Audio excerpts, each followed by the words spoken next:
And had the better of bookmakers with 3 favourites winning, and most of the winners were actually well in the market. But it wasn't an ideal start. The favourite in the hurdle, Norfolk Tiger, managing only 3rd in a field of 7. It's the last one. Beglager Boy, the inside. Fantasy Night, the outside. Here they come to it, measuring it together and landing together. Fantasy Night, the outside. Beglager Boy, a stirring finish. Fantasy Night going home the better. Beglager Boy kicking again. Stride for stride, they go to the line. Fantasy Night did better. Fantasy Night just beat Beglager Boy by a head. Fantasy Night was a very good winner. It's his first hurdle start, and he could be set for a promising career. The second, Cossack Warrior favourite. For Pleasure in the tank at the 200-metre mark, and Cossack Warrior under the whip, booted away from Dinora. Then Race for Pleasure struggling on from Crescent and Great Rendition, but Cossack Warrior is racing right away from Dinora, and Cossack Warrior bolts in, wins by 5 lengths to Dinora. Crescent got up for 3rd in front of Race for Pleasure, who was much improved run from Cossack Warrior. The half-brother to Cossack Prince handled the going well. Luther's Luck was the popular way in the 3rd race. Luther's Luck in the centre is starting to get to the leader. False Rumour tackled by Luther's Luck, who's burst to the lead. Asher Star trying to go with him. Luther's Luck out in the centre is doing too well and is holding them at bay. And he's too classy. Luther's Luck has gone on to win by about a length on the post. Second is False Rumour just in front. Yes, class prevailed there with Luther's Luck posting his 12th victory, well handled by Matthew Highland. Now the steeplechase, and Mr. Spence was the favourite. Grey Kildare over the last, and the leader is Wild Native. Jumped it high, but he got away with it. He's 4 lengths in front. Coming to second on the outside, Diamond Scene. Then Glenleith, followed by Grey Kildare. Wild Native, he nearly sold out early in the race, and now he straightens up 6 in front of Diamond Scene, followed by Glenleith and Grey Kildare. But Wild Native is going on to score impressively. Wild Native wins it by 5 lengths. Second, Diamond Scene. Grey Kildare got up for 3rd in front of Glenleith.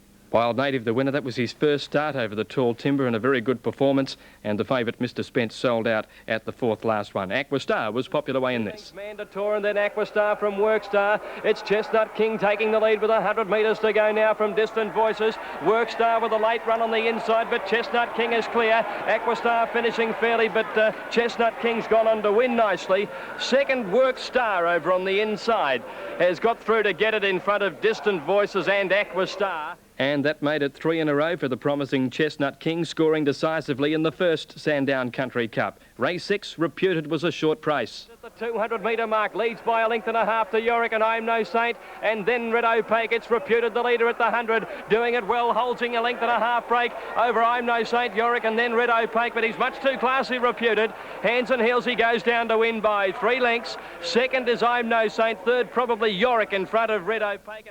Again, class prevailed, with Reputed getting home at 6-4 in the 6th event on the program. The second Country Cup, Noble Tinjar, popular way. 3 lengths away in third placing, battling away in the Kundra, followed by Noble Tinjar. Man Hours just in front of Peter Dale with 100 to go. Peter Dale coming strongly at Man Hours. Peter Dale responding to the whip, has got his head in front of Man Hours, fighting back. Man Hours fights back on the inside. Man Hours outstayed him, got the mile better and beat Peter Dale. Third is Nakundra, followed by... And that made it 4 in a row to Man Hours. Definitely headed about 100 out, but he fought back to score very narrowly. As we go to the 8th, Ben Jolie favourite.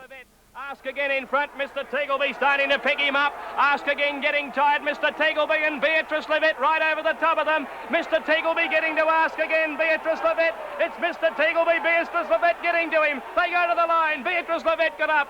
At last she wins a race from Mr. Teagleby. Ask Again is third. That broke a run of 5 placings by Beatrice Levitt, beating Mr. Teagleby, who's now run 5 placings in a row himself. Maybe he's due to break through soon. As we go to the last. It's Miss Caramar on the inside and range together. There's not much between them. Here comes Santa Orion with a late run. On the inside, Miss Caramar, range, and Santa Orion over the top of them out very wide. Santa Orion has raced up to grab the lead out wide and has sprinted away to win by 2 or 3 lengths. Range is second, Miss Calamar third. Then came Santa Orion, too good for them in the last event, and well in the market at 5-1 over. Range at 7s. Miss Calamar was 4-1 equal with Impetuous Miss.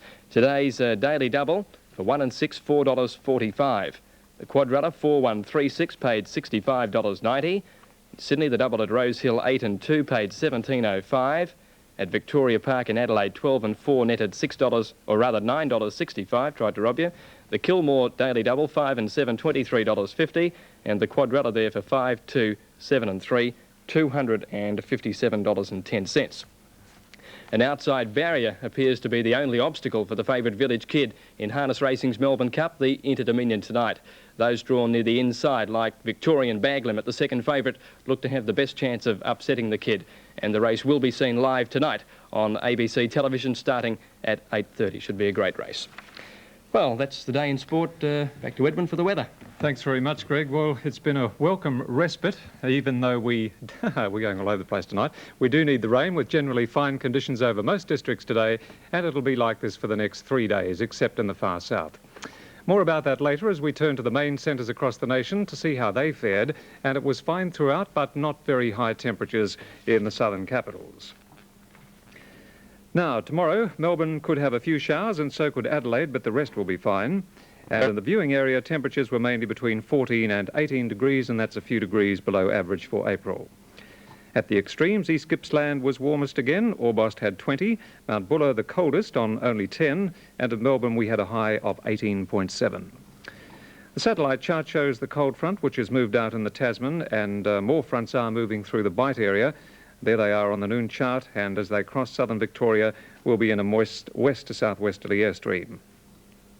Tomorrow morning, the second front, which is the main one, will be passing through, bringing scattered showers on and south of the ranges.